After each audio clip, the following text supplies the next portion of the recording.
Volume 7 C79. She noticed early how many advantages she had over her companions, but there were three she intended to use now. The first. She glanced to her left. Brain was asleep on the bed. Layali curled up beside him, using his sword arm as a pillow. That girl. He has no idea. He thinks she still hates him. She wondered if she should inform him of the small half-elf's tantrum, but not for the first time. She thought the better of it. All my instincts are wrong, so why would this one be right?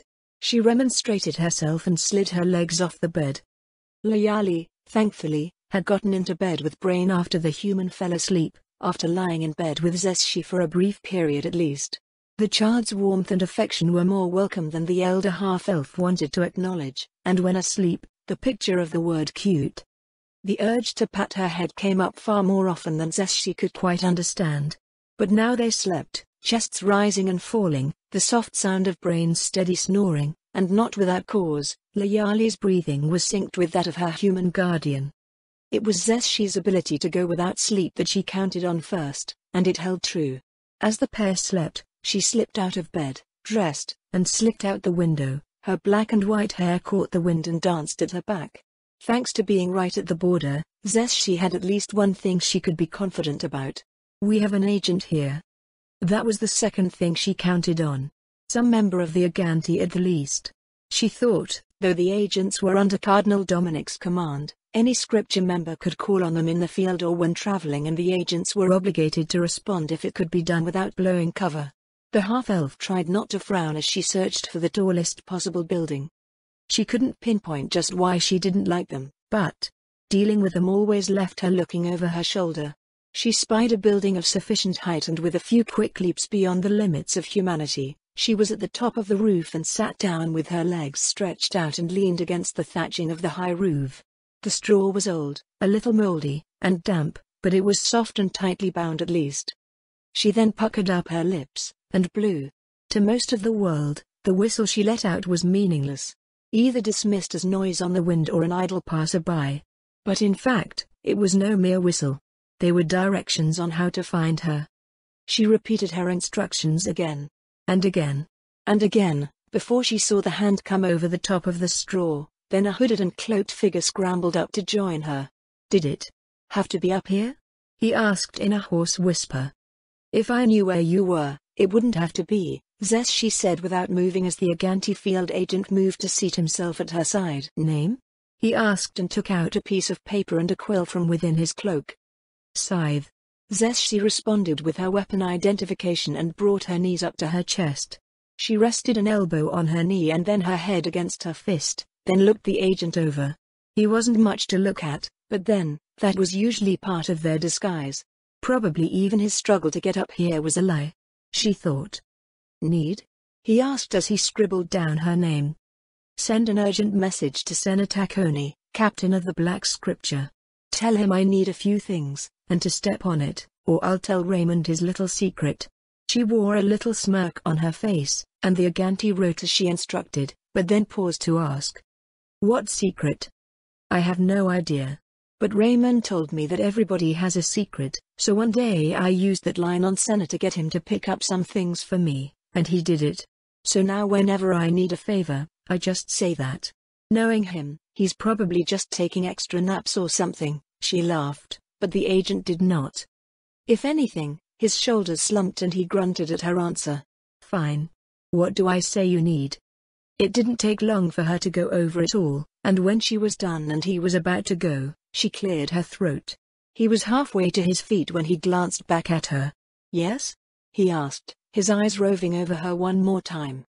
Was there anything said about any escaped elves going over the border lately? She asked, and the agent shrugged. No, some were picked off by slave catchers however, and the one responsible wasn't as strong as people thought. The Windflower Scripture cornered and killed him at the river. The agent replied with an off-handed shrug. The Windflower? Not the black? She asked, raising her black eyebrow up an inch. No. I sent the request myself but. Rude. Very rude. The agent clenched a fist at his side. It doesn't matter, they're all dead now anyway. You said the others were captured. Zeshi's hands began to shake as her hope that Brain was wrong was dashed apart like glass dropped on rocks, shattering into countless pieces. They killed 2 of their master's guards as they escaped. The few young ones will probably be simply resold, but the adults? By now their heads are on pikes. The agent spat onto the straw. Anything more, or are we done? Yes, we're entirely done. Get that message to Senna, securely, by tomorrow. No one else is to know about it, Zeshi commanded and turned the full force of her anger on the agent. The flashing in her eyes promised an ugly death if she was denied, but if he understood the threat, he showed no care for it. Understood, he said, and clambered back down the way he'd come. Damn. Zeshi muttered, and stayed on the rooftop to think until morning began to break. Nu killed her sobs almost as soon as they began. The old human that gave her the potion, briefly distressed, shuffled back away from her. Are you, miss, what's wrong? She turned around to face the old man and put her hands on his shoulders, forcing a happy smile on her face. She said, the pain is gone, old sir. That's all, thank you. That pain has lingered for what seems like forever, and now I'm whole again thanks to you. For the rest of my life, however long that is, I'll be grateful. She flashed him a radiant smile, and when he held up a clean rag in a quivering hand, she accepted it, let out a nervous laugh, and wiped her face. I'm sorry for the outburst, old sir. Nah, 's'all right, pain's no fun. Go on and have a day, and avoid the monsters less you got some armor on next time. He gave her a toothless smile and shuffled out of Nua's way, allowing her to circle back the way she'd come. Thank you for treating her, Raymond said as Nua went past him, still touching her ears as if she didn't believe they were really there. In my home. Not everyone would have. The old man snorted, glad I don't live there then, we neighborly here. 'Sbetter that way. Raymond put his back to the old man and left the shop, and found Nua kneeling out of the old man's view. Forgive my insult to your friend, master. The monster comment. I just had to explain it to the old man. If he knew how I really got it, it might have caused trouble for you. She didn't meet his eyes when she spoke, and he had his doubts that she was truly sorry about the description of Dominic as a monster. But he granted his acceptance. Just get on the horse with me, we'll go back, I'll pay the bill and we'll be off again, Raymond commanded, and when he got on the horse, she followed his orders. Master? She said after a few minutes of silence. Yes? He replied, a cold discomfort going up his spine as he guessed what she was going to bring up. Are you going to cut them off, yourself? Nu asked. If so, we should wait until we're far away from here. It is very painful, and even if you gag me, I might be hurt very easily. I don't think this place would respond well. The cold settled in on Raymond's spine, a tingle ran up and down his body. It's very painful, is it? He asked her. I've never seen it done, not that I can recall at least. Is your back all better? He asked the question out of the blue, clunky as it was, and prayed to the gods it distracted her a bit at least. It's done without magic, and they saw them off. Elf ears are tough, but very sensitive. When you cut me, you'll need a knife, and to either bind me or have someone hold me down. Even the most broken elves. We respond by instinct to protect those. It isn't a choice. They're very sensitive, and it's intimate, only a lover touches them. As if she sensed his discomfort, and as if she wanted some form of revenge, Nua went on as if she were an instructor. By the time she was done, his face was ash. And yes, my back is better. Thank you for the potion, my lord. Nua said it as an almost afterthought given her previous description of what she expected him to do with her when they left the town. Their departure proved very easy. He handed Nua the coins for the payment, and while he hooked up the horse to the carriage again, she ventured inside, paid the bill, and packed up his things. She emerged a few minutes later with his case on her back and trudged over to the rear of the carriage. Raymond was already inside and felt it rock with the weight of his things being added to it, and she then opened the door to ask him, my lord, are you ready to leave? Do we require any further supplies? She stood stiff and formal, holding the door with one hand, the other folded behind the small of her back, and her eyes down at his feet where they belonged. Raymond, however, could not find it in himself to look in her direction. He stared straight ahead and said simply, drive. And find a comfortable place.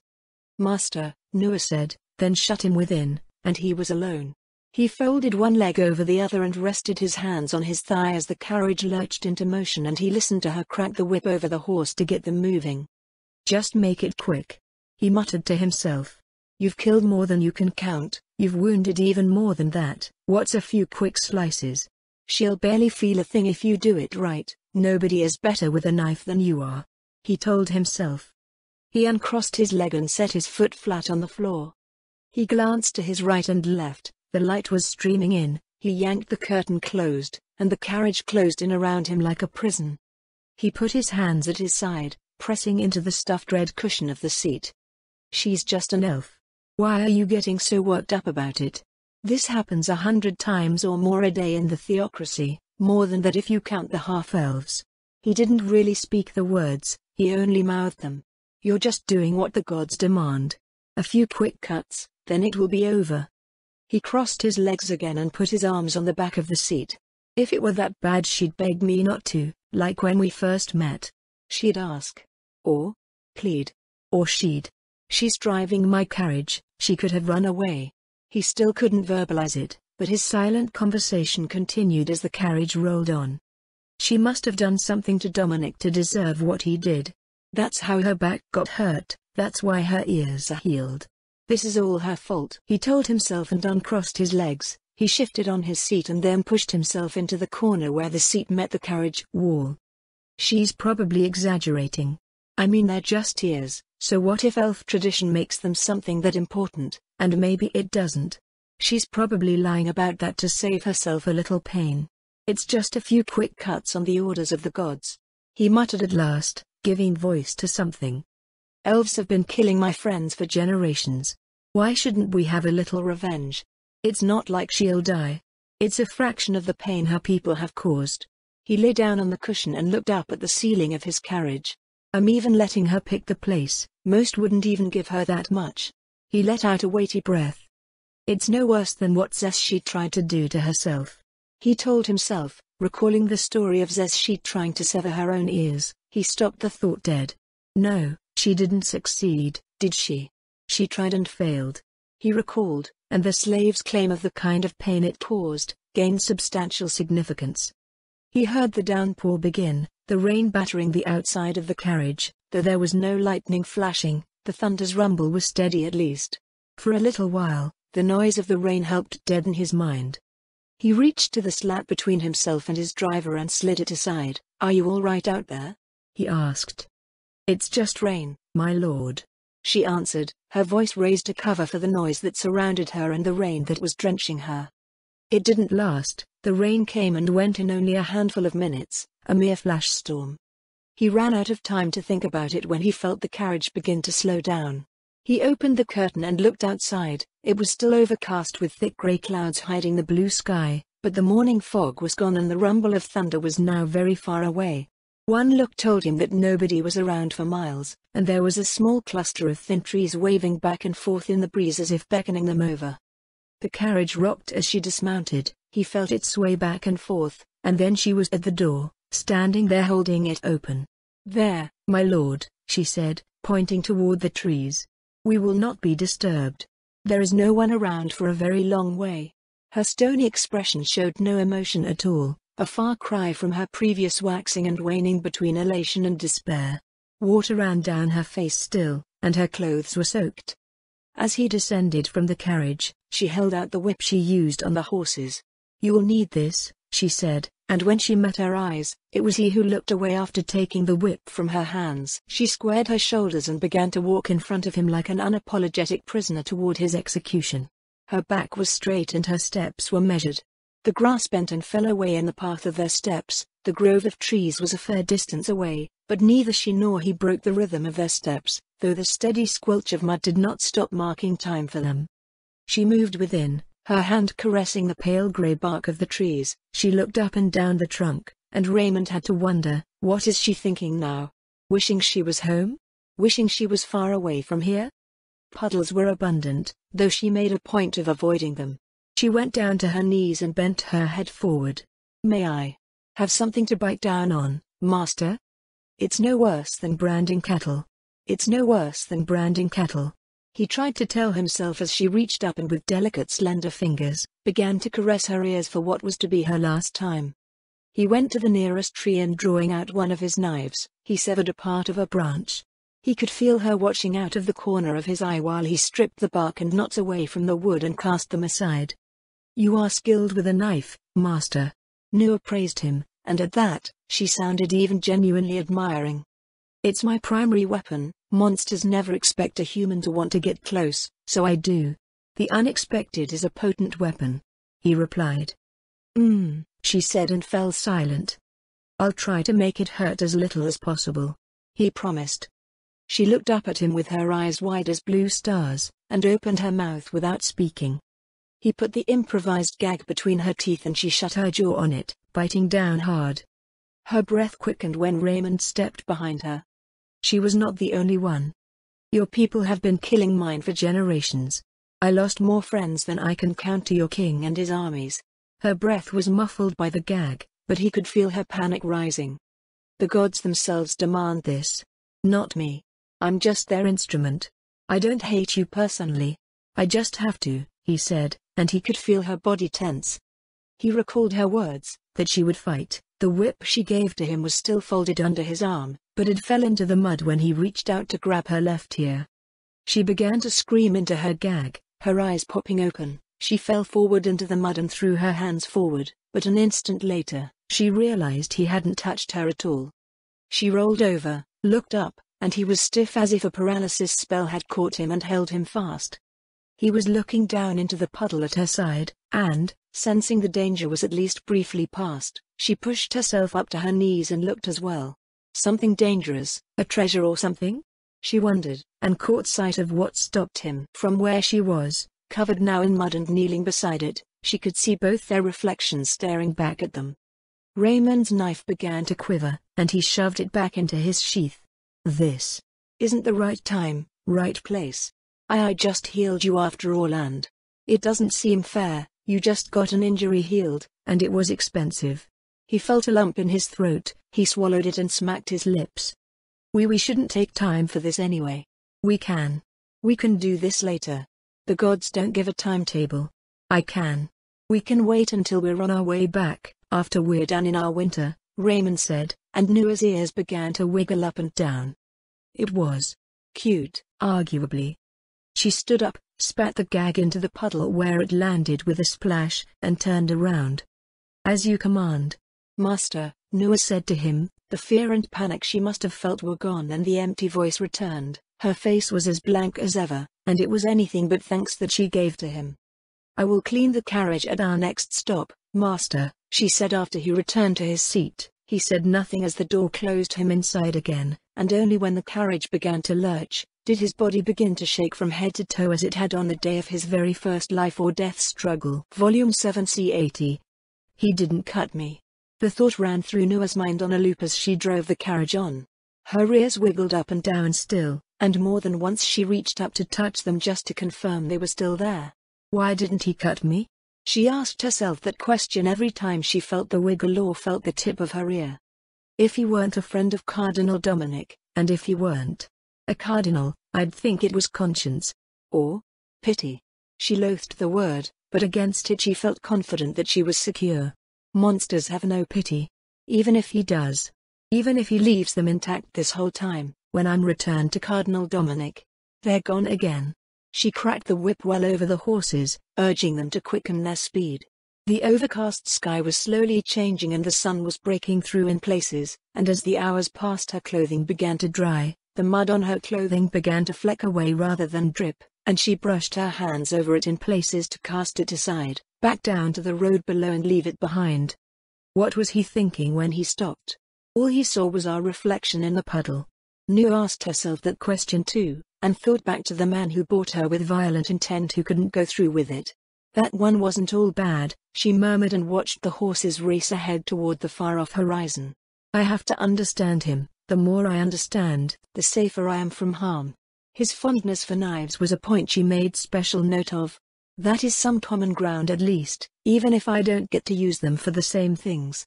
I'm not going to thank him for it. She clenched her teeth at the very idea. I'm a whole elf now. For the first time since I was a girl. I'm not going to thank him. If he wants me fawning all over him, praising him for not being evil, he's got another thing coming." She cracked the whip over the horse again, and the carriage lurched forward again as it picked up speed. "You are driving angry, Nua. You shouldn't do that," she told herself, but didn't slow down. The wind picked up her short hair, and tears of anger formed when she reached back and touched it. Her long hair was one of her few vanities. It made her stand out, marked her as beautiful in her own mind, and it marked her status. Only skilled elves who did work on matters like potions or the arts had long hair. Now hers was shorn to what felt like nothing, a mockery, cut like a human boy's. "Why have we picked up the pace?" Raymond's voice carried through the slat, and Nua's body went briefly tense. "Master, we lost time with the aborted ceremony. Now that it's dry, we can make that up. If it pleases you, I can slow down," she said, but the slat only closed with a snap. Raymond sat back. "She's upset," he thought. "Oh my, a clairvoyant aren't you?" he asked himself with abundant sarcasm. "She's an elf. This is just what has to be done. Don't beat yourself up over it," Raymond told himself in a grumble that was not really even words, and moved to the other side of the long seat. "She is half-elf. You never wanted to mutilate her," he felt his conscience say. "She's different," he argued back. "Is she though? You've seen half-elves with their amputated ears. Would you do it to Zeshi if she lost her power to stop you?" he asked himself, and knew the answer. "No. Never. But this one. Nua, she's not a half-elf." He told himself this, but the horrified, fear-filled eyes, so blue that the sky seemed pale, so deep and endless like an ocean, and they'd become like glass when his hand reached down to grab and twist her ear. The knife in his hand, the familiar grip, was always a comfort to him. The way she quivered at his feet and tried to crawl away while looking at him as if he were a monster. Now the knife might as well have weighed more than a mountain. He couldn't bring his hand to touch it. And that single glance at the puddle that caught both their reflections. Her stretched-out body, slender, lithe, the flash of scar tissue on her back from wounds so long ago healed over that the potion did nothing, and himself, standing up and stretching out to take her for the harvesting. "In all my years, I've never had to do that. If I'd been a young priest and had to, could I have continued?" he asked himself, and it was a sullen no. That came back at him in his own head. Even those who stood on the block were certified as priests. It was a cardinal duty on par with the significance of a child's baptism. And here I am, a cardinal, risen through temple ranks and scripture ranks. The pinnacle of power other than the Pontifex Maximus. And I can't slice a pair of ears because... Why? That was the question that vexed the leader of men. Is it because she's beautiful? He wondered. Many men kept elven mistresses, and there was a long tradition of tragic plays. However underground they might have been, everyone had seen at least one, of men and elves who fell in love across the divide. Still, the warnings in such stories were seldom adhered to. Nobody would resent me if I were to purchase her from Dominic and bring her into my house. The thought died in a heartbeat. She would. He knew immediately, though her mask was more perfect than one worn for a masquerade ball. The beginnings of his understanding of this one was that, even if she complied, she would hate it. She would hate him. It would be an act. A lie. Done to spare herself pain. I don't want that. Not any of it. He pondered the problem further. The words of the Queen of Frost came back to him. Did she curse me? Am I under some kind of a curse? At first glance it didn't seem likely. Demi-humans though. They have strange powers sometimes. At the next town I'll disguise myself and visit a priest. I'll have myself checked.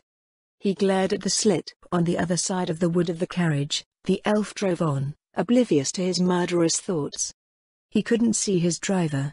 Not her radiant, beautiful smile that spread out over her face like the sun rising over the sky. Not the golden hair that, even shorn like a sheep, swayed like wheat in a breeze. Not that expression of wonder when pain stopped and her thin, perfect lips when odd relief overtook her. This would be so much easier if I hated her, he told himself. Like the monsters he'd slain for the murder of villagers. Or the band of elves he slew in revenge for taking the woman he loved, away from him. If I return her with her ears intact, I'll gain a reputation for softness. If she stops being afraid of me and it shows, that would be worse. I suppose I could just tell Dominic she's his property and it's his job, but it would still raise uncomfortable questions. It led his brain back to something else. She was trained as a bodyguard. It got his curiosity up. She fears dying very much. Fears pain very much. How good can she be? Therein lay the answer. She'll betray me. Or abandon me. Or? No, even I can't blame her for that. But what if she does something truly cruel to a human when given a chance? Then maybe I can do my fucking job. He told himself, and swallowed the bile raised in his throat when he thought of grabbing her ear and starting to cut. Volume 7 C81. The horses underneath the trio were moving at a swift clip as they reached the last bridge that led from the slain theocracy and over into the kingdom of Kani. For the next few days, they traveled in peace. Brain would often put a hand on the hilt of his sword as if it was still intact, and Zeshi would instruct him in some forms of unarmed combat used in the slain theocracy, a blend of elven and human martial arts which put him on his back on a nightly basis. Layali giggled often at the silly faces he made as they practiced while she cooked. And when they slept, she curled up beside Brain. Zeshi slept less than they did, but as she lay close at hand, she pricked up her ears. "Don't leave me," Layali whispered while Brain snored. But he said nothing. On their fifth night in the kingdom of Kani, Zeshi sat upright while Layali babbled her plea to the sleeping swordsman. Layali immediately tore her eyes away from his face and rolled over to face the sound she heard when Zeshi sat up. "Come here," she whispered to the small half-elf, and Layali pushed herself up and took the 2 steps she needed to be directly by Zeshi. The bright eyes of the little half-elf were darting to and fro. She didn't sit down, her feet shuffled as if she'd done something wrong. "You know why he's going to put you somewhere, don't you? It won't be safe to keep you with him," Zeshi whispered. She didn't have to say it. Layali's hand went down to where the burn mark from his heated sword still sat. "I know. But I don't care," Layali said with a child's stubbornness. Her tiny hands balled into fists. "I don't want someone else. I want Brain. I want Zeshi. I don't want to go some other place. What if you think they're good, but they're not, then you leave and they're mean again? What if I don't like them? What if they die? This whole fight thing, it's to stop a war. What if it doesn't work and I'm stuck in a war? Someone'll get me again, I know they will," she insisted in a tiny squeaking voice. Zeshi scratched her head and she let out a tiny breath to look down at the girl's feet. "Me, huh? I'm no mother figure, Layali. You know what I want? I want someone so strong that they can utterly defeat me, that way I can have a child so strong that nobody else can defeat them. I'm just a weapon thinking weapon thoughts, nothing more, it's what I do." "Nuh-uh. You ripped apart that monster that was trying to get me." Layali protested immediately, and Zeshi couldn't help but smirk a little when Layali's smile grew despite the pools in her eyes. "You made him into a delicious dinner." She and Zeshi both licked their lips. She wasn't wrong about that much. "That's pretty weaponish, though," Zeshi pointed out, and Layali's smile turned upside down. "You got nowhere to go. Right, so if you stay with Brain, I can stay with both of you. Right? I'd be safer with you two than anywhere else. Right?" Layali asked, her hands clapped together, fingers interlocked in front of her chest as she said, "Please. Pretty please. I'll let you pat my head every day." Zeshi let the girl take her hand and put it over the golden strands, and it was irresistible. She tousled the girl's hair, but said to her, "There's more to it than safety. How will you live? Brain can't do this forever. Even I can't, even though I can do it longer. You need a home. I understand what you want. But you need to prepare yourself for this. Don't torture him, it'll be hard enough as it is. Now please, go to sleep." Layali hung her head, returned to Brain with 2 outraged stomping steps, curled up even closer to him than before, and stubbornly squeezed her eyes shut as if Zeshi had said nothing at all. "I must hate her." Raymond told himself that again and again while he failed and failed over the few days of travel which followed. She obeyed him completely and without question. Ate when he said, and what he gave to her. Slept in the room he paid for, and answered when he spoke to her. But nothing more. She moved like a shell, a shadow, and watched him far more closely than he thought possible. Nor was she the only one doing the watching. Too frequently he recalled the warning of the Dragonid Queen that his country's ways would catch up to him, and it was that fear of being under her curse that put him where he now was. In front of him stood a temple to the 6 gods. It was a small place, but old. Rough stone walls of granite, but the steps and floor were smooth as unbroken glass.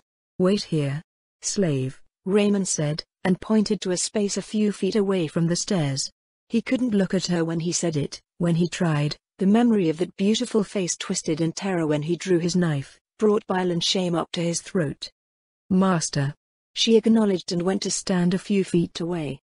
"Here. Here I will feel the touch of the gods. Here. Here I will be whole. The curse the Frost Queen put on me can be lifted, and I can do what I need to do," he told himself as he ascended the steps. He removed his shoes and set them beside the great double door, then he walked in through the door and looked around. A few benches, all of smooth granite, a thin blue carpet that was bare in places where feet had worn through it over the passing ages. A handful of windows open to the air-cast light within, and a crude altar sat at the far end of the temple where a hunched-over pair of figures worked tirelessly to clean it by hand. Just like home, he thought with bliss as the timeless ritual was repeated before his eyes. He approached, his feet lightly clapping against the stone and sending out a small noise to alert them to his coming. He waited with patience until the hooded pair straightened up and a man's voice said, "Phew. That is not going to get easier with age." The speaker turned around while a woman's voice laughed at his side. "Go ahead and tend our visitor. I'll take the offerings to the back and join you shortly." "Of course, love, of course," the man said and flung back his hood to reveal a youngish human male with auburn hair, full lips and brown eyes with a roundish head and an all-in-all boyish face. "You are the priest, yes?" Raymond asked, and the priest immediately did a half-bow with his hand on his chest. "Yes, I am. Tormund is my name. Priesting is my game. Well, mine and my wife's, and this is, for this lifetime, our temple to the divines." He had a broad grin that was so infectious that even given the gravity of the situation, Raymond couldn't help himself. He found himself immediately liking the young man. "What can I do for you, my good sir? Have you come to worship, for marriage, or something else?" Tormund asked in a sonorous voice that made Raymond wonder if he could sing. "I'm afraid I was exposed to a monster, and it cursed me. I can't feel the touch of the gods anymore. I tried to enact a rite. A harvesting rite, and I felt nothing but loathing. I couldn't carry on. But I can't detect the curse or remove it from myself," Raymond explained, and Tormund's open, generous expression became grave. The smile ran away from his face and he put his arms out to clasp Raymond's biceps. "Not to worry, my wife is a 4th-tier caster. She specializes in monster curses and poisons. She used to be a healer in the north before we met," he explained and then turned to one side to gesture to a back room. "We have a place for this, a few crystals we keep handy, gifts from our dwarven neighbors. Hold mana and let her punch up her spells a little. She can't do a 5th-tier spell yet, maybe in another 100 years or so. But she can make a more powerful 4th-tier one." He tried to give an encouraging smile up to Raymond, and the cardinal walked with him without hesitation. "Now, tell me about this monster. I'm particularly talented when it comes to identifying varieties, believe it or not." Tormund tapped his slightly protruding belly. "I used to be an adventurer. I wasn't the highest ranked, only Mithril, but I was our party's resident expert in monster powers and varieties." Raymond began to relax further. She was powerful. A very powerful demi-human, a dragonid. A human who gave away her humanity for the sake of power.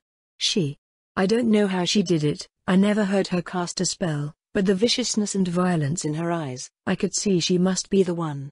And now here I am, a priest of the 6, and I feel like I'm delusional. I see, quite casting. And a dragonid mage. That's no small thing. Rare too, talk about bad luck. Still, the good news is that I've never heard of one that could use higher than 6th tier, and those are vanishingly rare. Even if we can't remove your curse, we know who can, and at the very least we can identify it," Tormund promised as he opened the oaken door and ushered Raymond inside. "That is a relief. A very great relief," Raymond sighed with relief. The room in which he found himself had 3 crystals, fragments really, not large enough to hold full spells. They were still relatively scarce items to find in a place like this. "The dwarves gave you those?" he asked. Though he'd never met a dwarf, their reputation came immediately to mind, money-grubbing misers who would hold back a rope from a man hanging off the cliff, if the man couldn't pay to rent the rope. Not in my lifetime, this was centuries ago. It seems the priest who worked here cured a traveling dwarf merchant and refused payment, so when the merchant returned home, he sent these anonymously with no way for the priest to return them. Tormund explained, and Raymond chortled. If it was anonymous, how do they know it was him? Raymond pointed out the hole in the plot of the story, and Tormund answered. Because the dwarf showed up about 50 years later asking if they liked his gift. By then it had been so commonly used for helping to heal curses. And the original priest was long dead, that nobody wanted to return it. Tormund chuckled. They finally re-established contact with us not that long ago actually. They pass through now and then making maps, and apparently they still remember this place. HMPF. Exceptions prove the rule. Raymond muttered under his breath, but wasn't in the mood to argue. Now, let me get my wife, just sit tight. Tormund gestured to a polished wooden chair and Raymond sat there with his back to the door. He didn't wait long. He felt their presence behind him, and the glow of magic after the softly spoken casting of the spell. Identify curse, detect magic, detect curse, identify item, diagnose. The woman at his back ran through spell after spell, with a light blue glow of magic surrounded him with its warming light. Then it faded away and the woman's voice reached out to him. There is no curse on you. No magic, not even a trace of it. Raymond lumped forward. Then why? Why can't I do my job? Why did I hesitate? What were you trying to do? Tormund asked and approached Raymond's back. He placed a hand on the cardinal's shoulder and gave it a brotherly squeeze. I'm from the slain theocracy.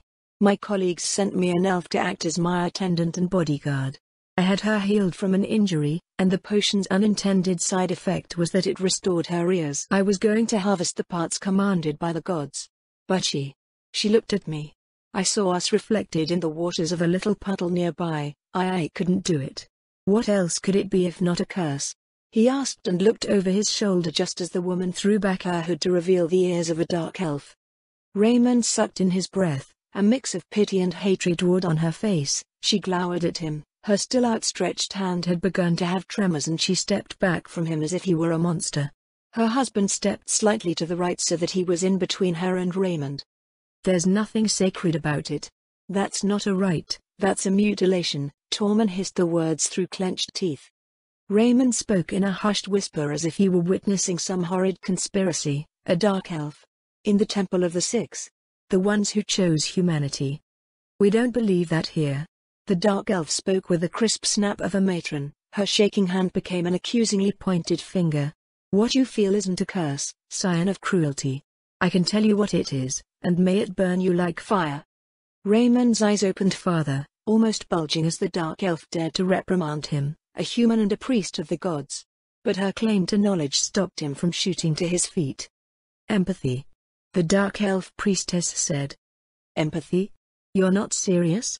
Raymond rose to his feet and put a hand to his forehead. He kept his back to them to hide his face and looked up toward the ceiling. Yes. The dark elf priestess replied. We believe that the gods did not choose humanity, that this is a perversion of their truth. They chose the just, the kind, the good. Search the book, your rite as you call it, your harvest is not mentioned even once. But you still think it holy because you were told that it was. Her finger shook but never wavered from his back. But she's Raymond was immediately shut down. Alive, Tormund said, his hand came again to Raymond's shoulder. Alive and breathing, every bit as much as you or I, and intelligent too. Isn't she? He asked and forced Raymond to turn around. He clasped Raymond's cheeks in his hands and brought his forehead to Raymond's own even though he had to stand on his tiptoes to do it. The cardinal could feel the sweat on Tormund's brow. I would throw you out of here.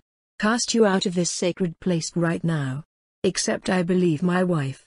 I trust her judgment. So I will give you a moment. Tell me, priest to priest, Tormund urged, and Raymond batted the smaller man's hands away. It can't be. Yes. She's intelligent. Beautiful. Such a lovely voice and those beautiful eyes. I've never seen such blue, not even in the sky itself. She carries herself so firmly and even when she's afraid, there's a dignity to her I can't look away from. Raymond said, and with a snarl he turned and kicked the chair, sending it flying into a wall where it shattered into fragments and clattered to the floor. She's an enemy of humanity. We've been fighting her kind for over 100 years. Empathy? She's evil, Raymond yelled with such virulence that when Tormund looked at him he could see clear to the back of Raymond's throat. Tormund's wife stepped back and her husband got in the way of any view of her. It must be a curse. Some magic that makes me doubt myself. Lesser priests than me carry out their duties. She's not human, so how could I feel bad for her? If she had the strength, she'd kill us all. I know she would. Elves are evil, Raymond said, but the power was gone. His knees were shaking and the rest of his body followed hotly after them as if he were shedding the fear of his first fight to the death. You need to leave, Tormund said with icy finality and turned to the side, pointing toward the door. You're scaring my wife and I won't have that. I want to help you, priest. I do. But I will not do so at her expense. Raymond calmed himself, smacked his lips, took a gulp of air and gave a numb nod. Yes, I'll go. I'll show you out, I can do that much. Tormund replied as his wife all but fled, though as Raymond passed from the back room to the hall of worship, he heard the dark elf hiss at him like an angry cat.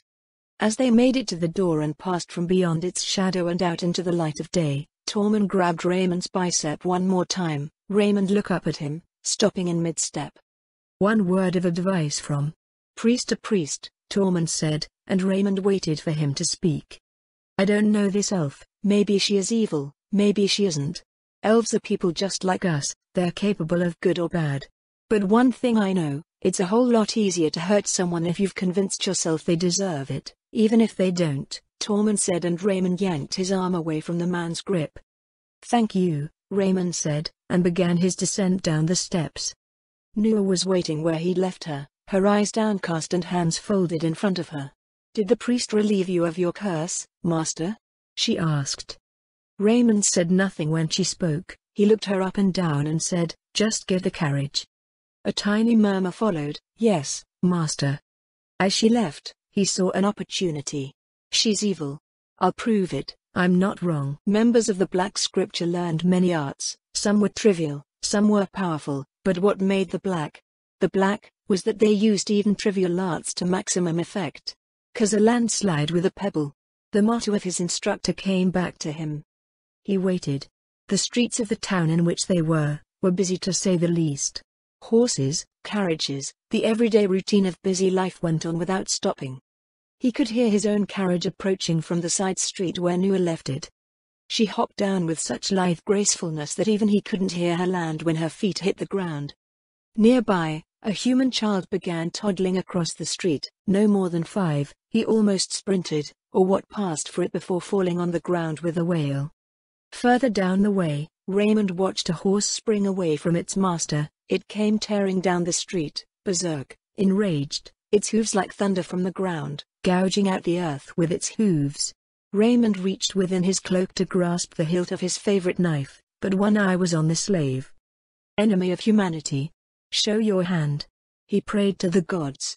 His fervent longings cast up to the highest heights of heaven. Nua, however, had her eyes cast on more worldly things. The child's mother screamed, her hands clawing at her face when she realized her child toddled away, and the danger that bore down on him. She rushed from her position by her master, her feet chewed up ground faster than he thought the slave could possibly move. Diving forward, her arms caught the boy at his shoulders, and she went down to a tumbling roll head over heels several times with him tucked into her chest before she came to a stop as the horse barreled past. Dusty and dirty, but none the worse for wear, she rose to her feet, and found herself confronted by the terrified eyes of what could only have been the young boy's mother. The woman was a head shorter than Nua, and embraced her like a sister. She grabbed Nua's shoulders, rose to her tiptoes, and kissed the slave's cheeks again and again. Thank you. Thank you. Thank you. My boy. He's all I've got left. You saved him. Thank you. You're a hero. A hero. She felt a bawling and shivering as Nua gently disengaged herself, trying hard not to lay a hand on her. The slave backed away. It's fine. It's fine. Just have a safe day. The golden-haired elf gave the little boy a wiggle of her ears in his direction, and now out of reach of further gratitude, Noah retreated to the sound of wild thanks and murmurs of approval. Raymond's face was drained of blood, pale as a ghost. He said only, "Get in and drive."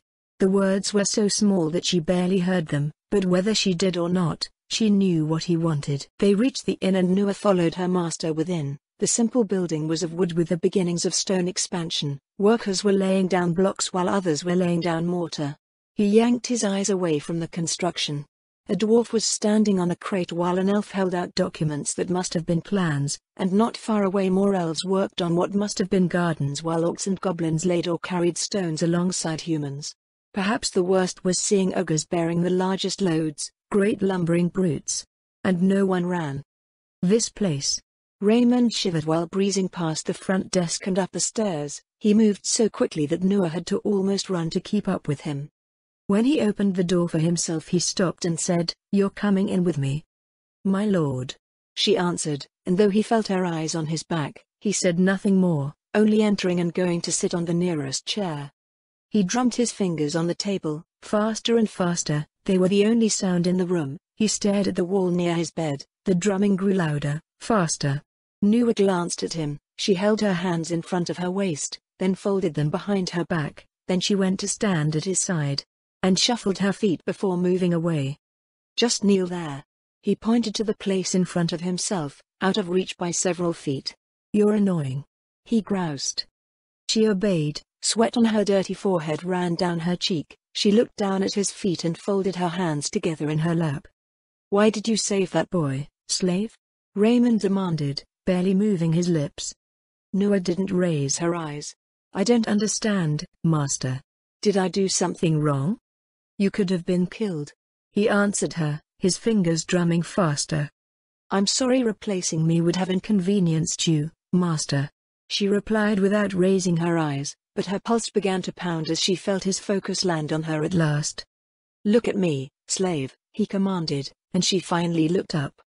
When he saw those endless blue, the way they danced even when frightened and uncertain, he almost lost himself for the moment and then clenched his fist hard enough to hurt his palm with his fingertips. "Why? Tell me why you did that," he snapped at her, and she flinched without leaving her knees, briefly closing her eyes to brace herself to be hit. "He was a human," Raymond said to her, and she inclined her head to acknowledge it. "He was. But I don't know what kind. And shouldn't he get to find out? If you saw a dog in the street, wouldn't you help it, master?" Noah asked. She was no longer able to hide her quickening breath as she felt the danger in the room rise. "He's your enemy, isn't he?" Raymond snapped again, avoiding her question, but to his surprise, she shook her head. "He's just a little boy. I never knew him. He never hurt me," Noah replied. Blood seeped out of his palm and between the tight clenched fingers of his fist. I didn't think, I just saw he was going to be crushed and, I don't know. I've never hurt anyone in my life, but I knew it was going to be bad so I reacted. I just thought he deserved a chance to. Everybody deserves a chance. I've known good humans. A few. Maybe he was a good one. I hope he will grow up to hate my kind, but maybe he won't, probably not. This place," she looked around the room as if she could see the whole country, like something out of a children's story. "I haven't felt hatred from any of them. Not once." She became sullen, reaching up to touch the collar around her throat. "If your slave displeased you, master, I apologize for doing so." If there was remorse in her words, he couldn't see it. "You're an enemy of mankind," he declared. But she said nothing. "Did you hear me?" he asked. "Yes, master," she answered. He resumed drumming his now bloody fingertips on the table. "Say it," Raymond commanded. "I am an enemy of mankind," she obediently repeated. She braced herself, closing her eyes, waiting for him to hit her as she felt his fury rise and the bloody fingertips made wet slapping noises against the table. It didn't have the effect he sought. He deflated, slumping in his chair. "I don't care what the priest said. I have to be under a curse," he growled. Her ears twitched and caught his eye. "Master?" "Why?" she asked, a twinge of curiosity. "I know what I have to do." "But I..." He stood, drew his knife, and reached out as if to take her ear. She broke position, scrambled back and pushed herself against the wall, her arms spread out and feet kicking against the floor, her head shaking back and forth so much that her twitching ears slapped the wall. Sweat-soaked dust dripped to the floor as her breathing went wild and frantic. He sat as soon as he saw her eyes. "I can't," he uttered. "I'm supposed to hate you, to look at you, and I just can't. If I could only." He flung the knife down into the wooden floor where it pierced to the hilt and remained upright. Nua slowly relaxed, though she was breathing hard. Her flailing came to a gradual stop. "Master, may I speak freely?" she asked. Her mind screamed at her to shut up, but she couldn't. It was like a mockery from him, worse, a worse form of cruelty. At least if he'd cut them off it would be over now. As it is, it's like some twisted torture to drag it out. Her anger built and carried away her reason on its tide as she spoke. "You've got it backwards, Master. If you really want to hate me, you have to hurt me first. That's the nature of your kind. First you hurt someone.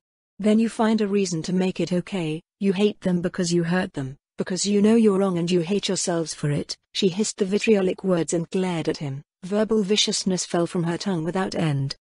"If you just start beating me and abusing me, you'll hate me plenty in a very short time. Because it beats the alternative." She snarled at him, and he shouted back in return. "I'm a cardinal. You're my enemy. You were born my enemy. This should be easy. It's a routine rite performed all over my country by lesser men of the gods than I. You hate all my race and would burn my country to the ground if we didn't keep you beneath us." Nua's eyes became icy as she looked at him. "Sometimes I do feel that way. I loved one man. And after I gave myself to him, my first true love, he laughed at me, and had me cut to pieces up and down my back so I'd spend the rest of my life as an ugly mess. That was how I learned of the game." She stepped closer to him, turned about, and raised her shirt to show every one of her scars. "Even that potion didn't fix it all. Do you want to add to them?" she shouted and yanked it down again. "The second of your kind I loved. Gave me my happiest days, but then his wife found out he loved me. Forced him to beat me. And then I was sold to a farm where the child I'd have borne him was forced too early out of my body. Yes, Master." She spun to face him again. "I sometimes hate all of you. And I wonder why you hate us so much. You can't do without us. We make your slave catchers, harvest your food, nurse your spawn while you sell ours. But not always. I know not everyone is bad. Some have been very kind. Here, if you want to make it easy, I hate this. Taunting, far more. The constant threat is worse than the act itself. You'd help a wounded dog, I'm sure of it, but mutilate me for daring to exist? I'll do it myself if it'll just stop this agonizing waiting. Better my hand than yours or Dominic's." She crouched down and yanked the knife out of the wood, grabbed her left ear to pull it tight, and brought the edge of the knife to her flesh and began to saw. "No!" The word escaped his lips, and before he knew what he was doing, Raymond had her wrist in his hand and yanked it back from her ear before she could sever her connection to her people. He twisted her wrist away and slapped the knife from her grasp to skitter along the floor. "This is what you want. What you're trying to want," she shouted an inch from his face, as he released her, the momentum sending her staggering backwards over his bed. "Don't. Just don't." He quieted down. He was breathing hard despite the fact that he wasn't nearly tired, his eyes wildly darting over her and searching for injury as she pushed herself off the bed. I don't want you to be hurt. I'm sorry. I'm sorry," he gasped, and Nua began to look him over again, appraising him up and down as if seeing him for the first time. A tingle ran up and down his spine, and she began to relax. "Now I understand. I had you all wrong." She began to laugh, her hand dragged down the length of her face as she sighed and laughed even harder. How did a man like you become a cardinal of the slain theocracy?" she asked, ignoring the deep frown that once would have set him on edge. "I thought you were the purest form of evil. But you're not. You've just been playing evil your whole life.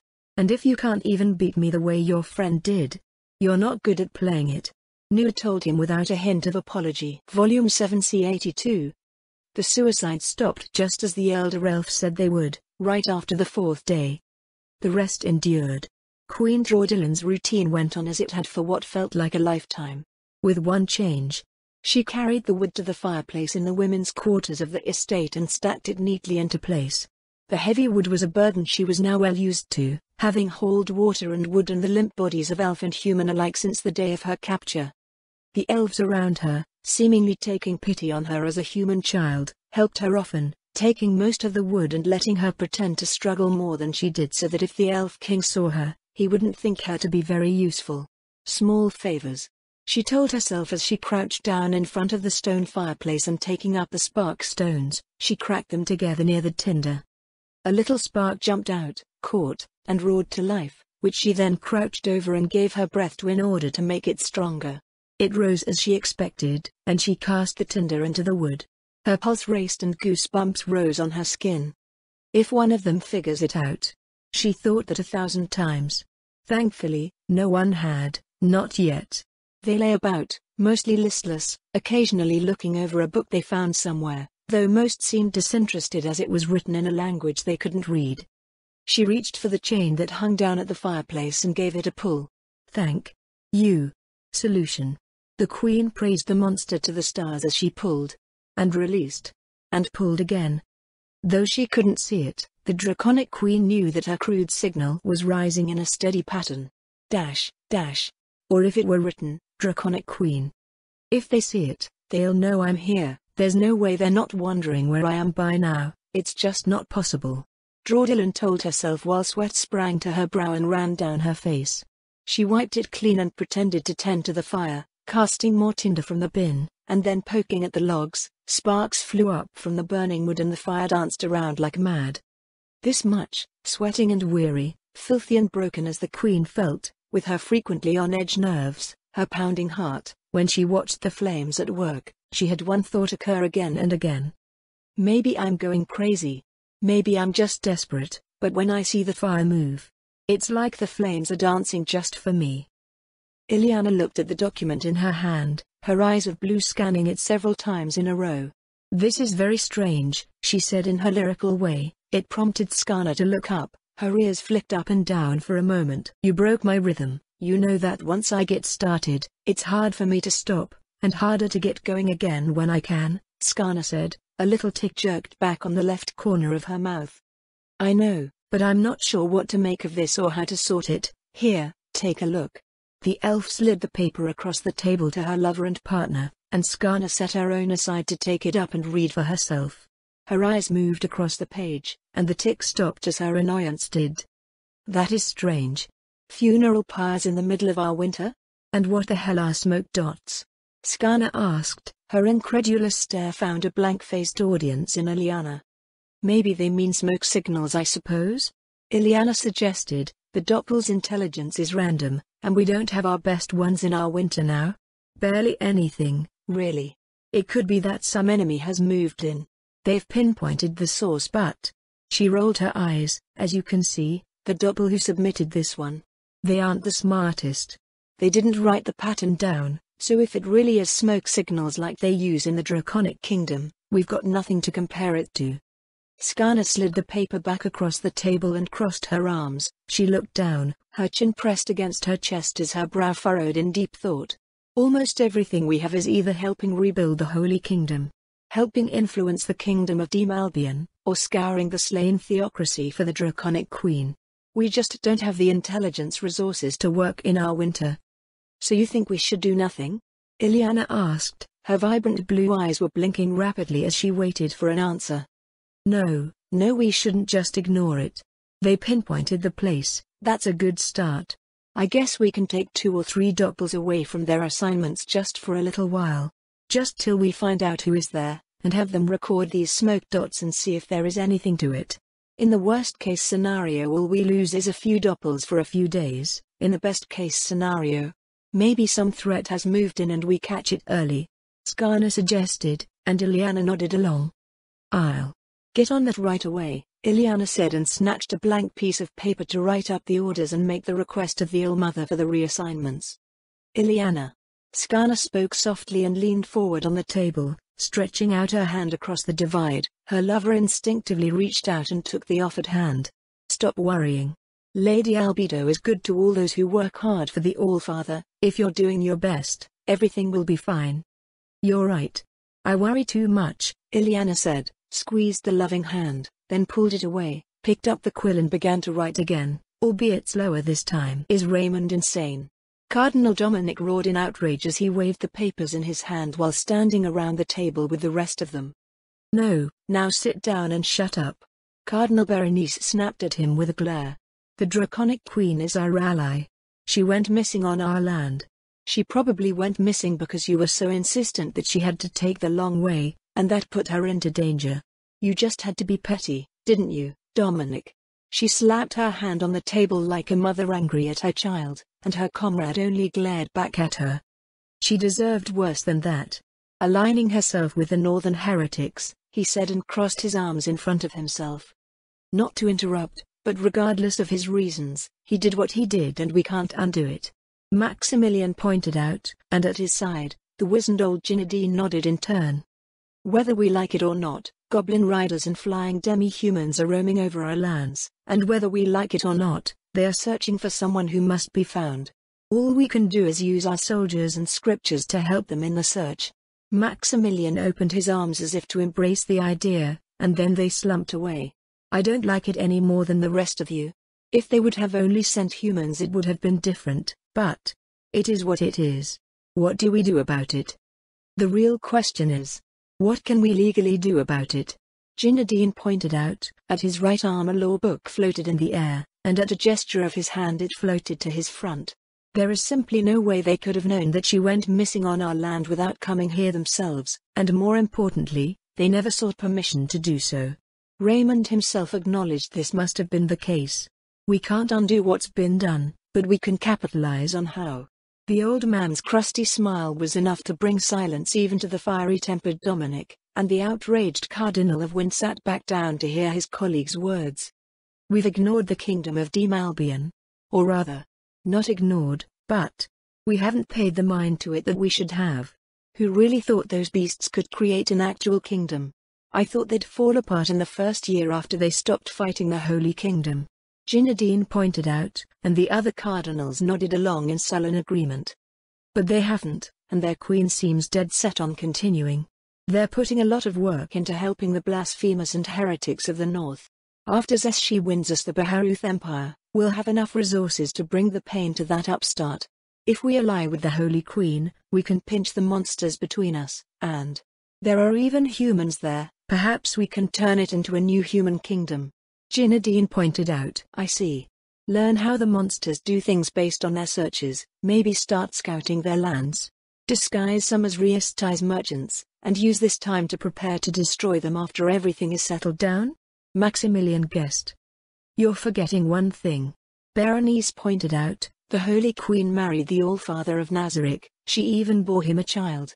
Do you really think you won't take an interest in what happens? This could rapidly spiral out of control. So, what? We do nothing? Dominic snapped. No matter what we do, it could go wrong. No, she has a point. What's more, there's questions about the Allfather's bloodline and history. Dominic or Onagandi have reported as much. Ginadine asserted, and the cardinal grumbled. Nonsense whispers. Dominic asserted. When has a dragon ever spoken of its own defeat, and we heard it from Remedios' own lips what happened with that girl? Maximilian pointed out. This may be another Godkin line. We still don't know enough about Lord Moman. Maximilian answered his colleague, and Dominic became sullen, his frown deep set, and wrinkles appeared on his face. We're not saying do nothing, but the Queen of Frost can't simply be crusaded against like we're doing with the Elf King. She was smart enough to make a favorable peace with her enemies. I say we scout more, we learn what's going on there firsthand and not just through one or two Aganti-disguised merchants, plant some humans in her territory. Maybe even goad the Dark Elves into a war with her. It may take time, but we want to win, not just fight. Berenice said and slammed her palm on the table making a sound like a thunderclap. That sounds like a lot of waiting. Dominic complained. We shouldn't wait. Sometimes you have to wait to eat, or you get a cold, raw meal, Berenice said to him. We can do more when Zeshi hands us the Empire. With another 20,000 soldiers, we can easily finish off the elves. The Elf King will die, and we'll have all the slaves we need to expand our farms, and within a few years we'll have enough food to sustain a campaign and crush the Queen of Frost ourselves. Maximilian added and snapped his fingers as if it were already done. What if we launched an attack on the Queen of Frost while she was on her way back? She'll have only a few guards, and without her, the creatures will fall apart. Dominic suggested, we can still do the rest, but it will be a much easier campaign. With no friendly queen on the throne, the Holy Kingdom and the Kingdom of Nazarick will not likely be willing to send people to die for the beasts and monsters. That isn't so bad an idea. Let's look into that one further. Ginadine gave a slow nod. Her violating our borders is reason enough for retaliation, legally speaking. But we must not act too rashly, or we could lose everything. Dominic didn't need to be told they were talking to him with that. He knew it, but though he wore a sullen mask on his face, inside, he could only grin. I got my way after all.